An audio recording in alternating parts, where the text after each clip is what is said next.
নমস্কার, রূপসা রান্নাঘর নতুন একটা ভিডিওতে আপনাদের সবাইকে স্বাগত। আজকে আবারও চলে এসেছি নতুন একটা রেসিপি নিয়ে। আজকে দেখাবো চিপস। আমরা কিনে খাই, আজকে এই নতুন আলু দেখাবো ইনস্ট্যান্ট চিপস, আর একদম খেতে দোকানের মতোই হবে। আজকে এই আলু দিয়ে চিপসটা বানাবো। আমরা আগেও একটা শর্ট ভিডিও ছেড়েছিলাম, তো চিপসের ভিডিও মিলিয়ন ভিউ গেছে, কিন্তু অনেকে বিশ্বাস করতে চাইছে না যে এইভাবে চিপস হয় না, সেদ্ধ করে শুকিয়ে চিপস করতে হয়। তো এটা ইনস্ট্যান্ট কীভাবে চিপস বানাতে হয় সেটাই দেখাবো। এই চিপস বানানোর জন্য প্রথমে কিন্তু এই নতুন আলুই লাগবে। পুরানো আলু হলে এইরকম চিপস হবে না, নতুন আলুই লাগবে। তার জন্য আমরা নিয়ে নিয়েছি নতুন আলু, আর এগুলো খুব পাতলা পাতলা করে কেটে নেব।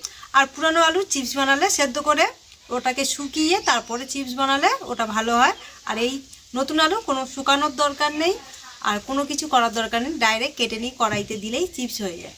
আলু বাজার থেকে কিনে এনে গায়ে যেহেতু বালি থাকে, বালিগুলো খুব ভালো করে পরিষ্কার করে ধুয়ে নিয়েছি।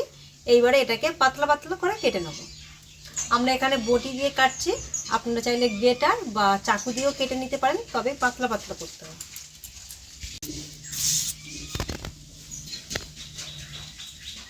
এরকম পাতলা পাতলা।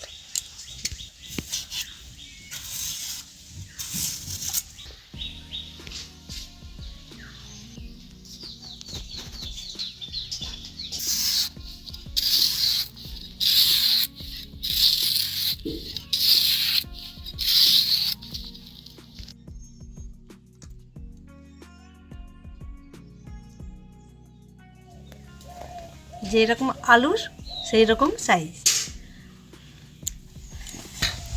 এই যে এই আলুগুলো খুব ভালো করে ধুয়ে নিতে হবে।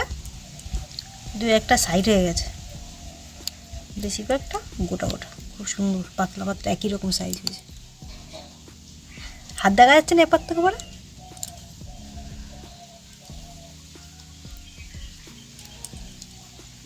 সবগুলো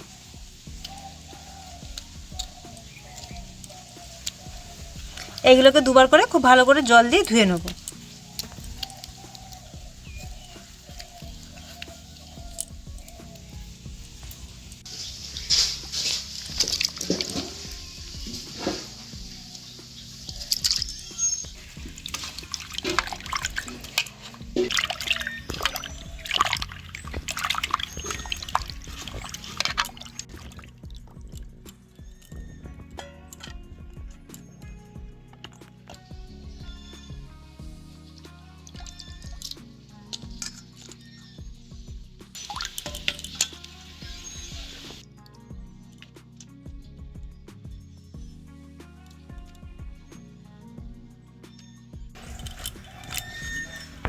আলুগুলো কেটে খুব ভালো করে ধুয়ে নিয়েছি, নিয়ে এইবারে এই জলটা ঝাড়িয়ে নেবো। এর মধ্যে থেকে শুকনো করার দরকার নেই, জলটা জাস্ট একটু ঝাড়িয়ে নেবো। কড়াইটা গরম হয়ে গেছে, এবারে তেল দিয়ে দেবো, দিয়ে একটু গরম করে নেব। তেল দিয়ে দিচ্ছি কড়াইতে।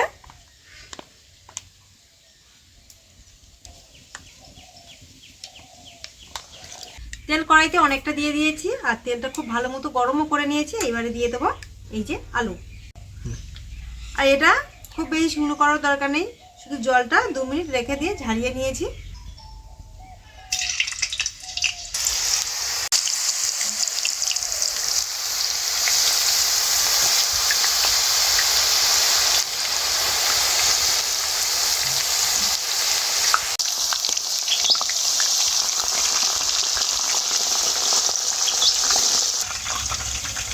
তেলের মধ্যে দিয়ে খুব ভালো করে ভাজবো, আর একটু মাঝে মাঝে এই যে এইভাবে নাড়াচাড়া করে দিতে হবে, নয়তো জড়িয়ে যাবে।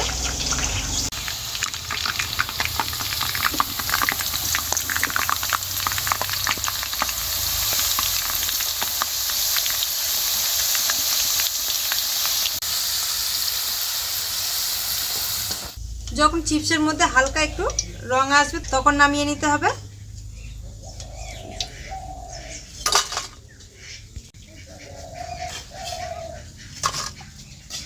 কত সুন্দর হচ্ছে না, একদম পাপড়ির মতো, ফুলের পাপড়ির মতো। এগুলো ভেজে নেবো একই রকম ভাবে।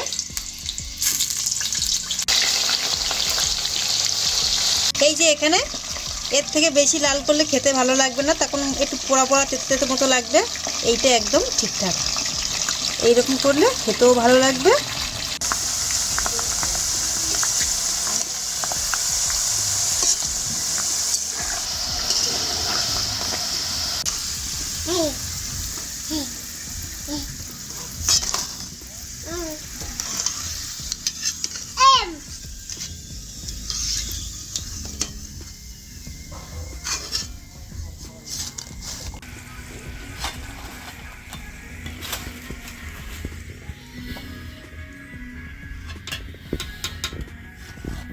সবগুলো চিপস ভাজা হয়ে গেছে। আর এগুলো একটু হাওয়া লাগাতে হবে, 2 মিনিট হাওয়ার মধ্যে রেখে দিলে একদম মুড়মুড়ে হয়ে যাবে, একদম হাত দিলেই গুঁড়ো হয়ে যাবে। আমি দেখাচ্ছি। আর এর মধ্যে কিছু মশলা মাখিয়ে নেবো, তাহলে খেতে আরো ভালো লাগবে। দিয়ে দেবো সামান্য নুন, চাট মশলা। এইবারে সবকিছু খুব ভালো করে মিশিয়ে নেব। কেমন আওয়াজ হচ্ছে না খনখনে?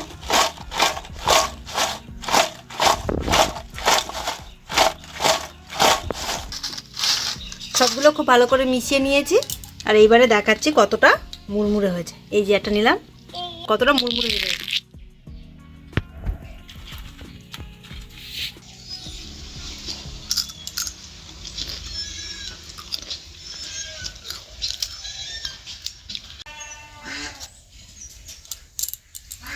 কতটা মুড়মুড়ে, একদম দোকানের মতোই হয়েছে। এবার মশলার ওপর ডিপেন্ড করবে কে কি মশলা দিয়ে খাবে।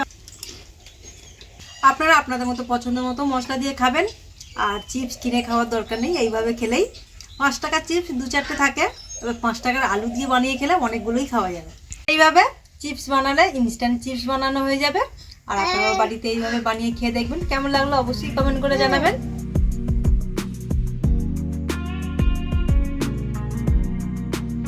লঙ্কার গুঁড়ো ছড়িয়ে দিচ্ছি, ঝাল ঝাল খেতে ভালো লাগবে।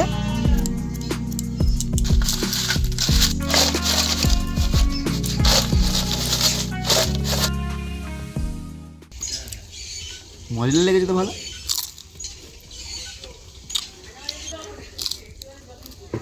খুবই কর্মরা হয়েছে, কিছুর থেকে ভালো হয়েছে। ঘরে বানিয়েছে তো ভালো হয়েছে। আর একটা খাবো, আর খা।